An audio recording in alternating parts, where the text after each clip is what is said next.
हम जयप्रकाश सिंह, मेरा चैनल है जैया बिहारी। एक गाना का बोल आज है बाली बलिया से चाहिए, जिसको के गायिका है करीना पांडे। उस गाने पर हम ढोलक बजाकर रिकॉर्डिंग करने जा रहे हैं। अच्छा लगे तो आप लोग लाइक शेयर एंड सब्सक्राइब कीजिएगा। देखिए, एगो मेहरारू अपना पति से का डिमांड करत रही आ का कहत रही, गाना के भाव से बा भैया, तो वो सब सुन लीजिए।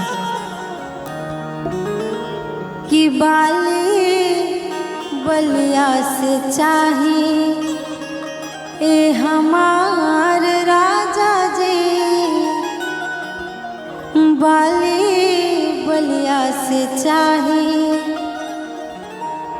लहंगा लखनऊ पे नाम चटकदार राजा जी, लहंगा लखनऊ पे नाम चटकदार राजा जी।